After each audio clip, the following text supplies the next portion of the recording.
Yeah? Yeah. Okay, my number 3 is Dead Rising 3, The Last Agent DLC, which is the final piece of downloadable content for Dead Rising 3. The character this time is a guy by the name of Brad Park, who's a ZDC agent, and he must discover the terrible truth about the outbreak, and yes, whatever.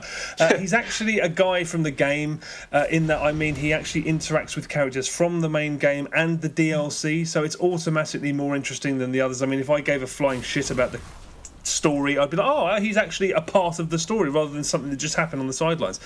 The new weapons are really, really good. I don't know why they didn't have them in the main game.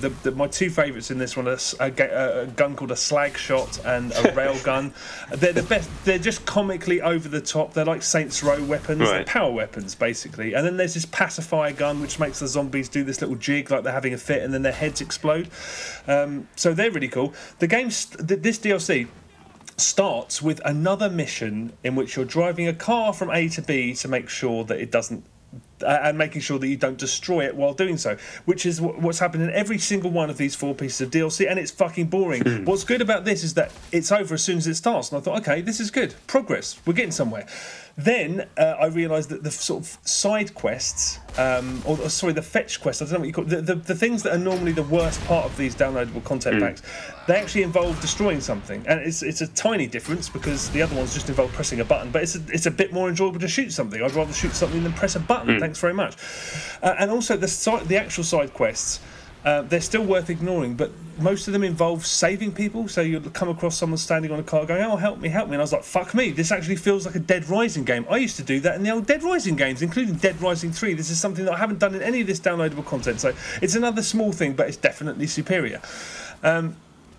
What I said about the car mission earlier, instantly, turned out to be not true, because towards the end of this DLC, there's another one of those in which you have to make pit stops on opposite sides of the map.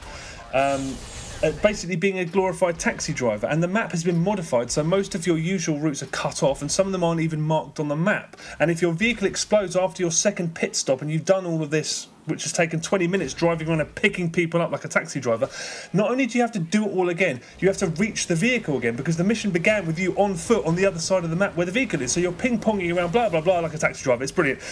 There's not even a boss at the end. Everyone jumps on a chopper, sorry, spoilers, and you have to, after, you know, you do your taxi duty and then you jump on a plane, or a chopper, sorry. It's so boring, and it's been so cynically assembled in the belief that fans of this game will play anything.